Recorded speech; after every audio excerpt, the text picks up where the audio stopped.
मेरा नाम फूलन देवी है, लोग बैंडेड क्वीन के नाम से जानते हैं।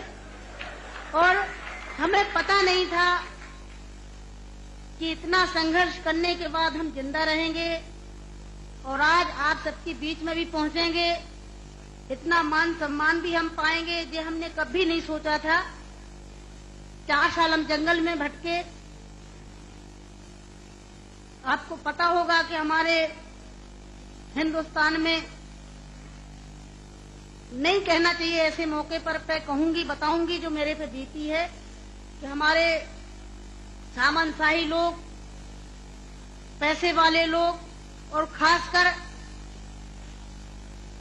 मैं जात का नाम लूंगी तो लोग कहेंगे दुबई में जाके जात पुकारी रहेगी। ऐसे ऊंची जाति के लोग जो जात पात को मानते हैं, हम जैसे गरीबों को, दलितों को, दबे कुचलों को, अल्पसंख्यकों को एकदम ये सोचते हैं कि कीड़े मकोड़े हैं, जो इंसान नहीं है। तो उन लोगों को मैंने बताया कि मैं इंसान हूं, अगर हमें तुम मारोगे तो हम भी चुप नहीं बैठेंगे, हम भी जवाब देंगे।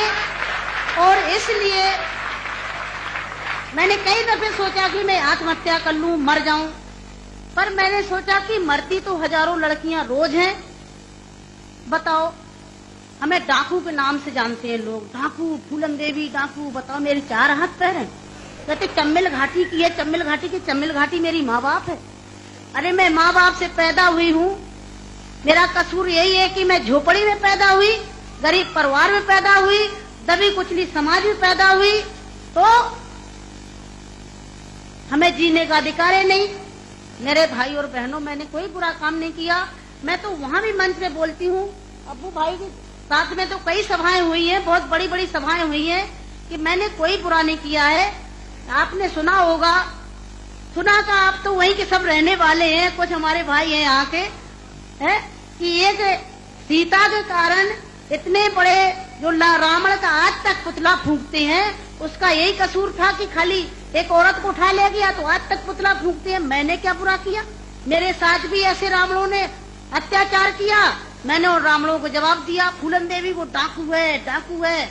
अरे वो तो माननीय मुलायम सिंह जी की देन है, नहीं नाम लेना चाहिए, जो आज हम समाज के अंदर खड़े हैं। और नहीं तो इतनी बड़ी साजिश रखी थी, हमने कोई बुरा काम नहीं किया। जिन्होंने हमें सताया, हमें समाज में रहने लायक नहीं रखा, तो गुस्सा में इंसान अच्छा काम नहीं करता, गुस्सा में गलत ही करता है।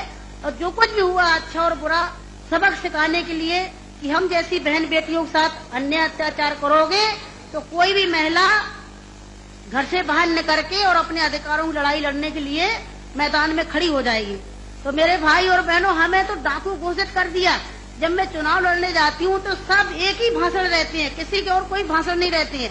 बताओ, मैं डाकू दिखाई देती हूँ? क्या होता डाकू है? तुमने हमें सताया, हमें लूटा पीटा। डाकू तो वो बेईमान जो हम जैसी महिलाओं को लूटती पीटती हैं। तो मेरे भाई और बहनों, 4 साल में जंगल में भटकी, 11 साल में जेल में रही, और जेल में भी हमें पागलों के साथ रखा गया था। अच्छी जगह नहीं रखा गया, जहीं पागल महिला थी, पागल महिलाओं में रखा गया था। 11 साल तक हमें जेल में रखने के बाद कोर्ट में पेश नहीं करा गया। और जब जेल से छोड़े गए तो बहुत बड़ा हमारे हिंदुस्तान में तूफान आया। इतनी बड़ी डाकू को छोड़ दिया गया, बहुत बड़ा अन्याय हुआ। बस आप सबका प्यार था, आशीर्वाद था, कुछ ऊपर वाले की भी दुआ थी, जो आज आप सबके बीच में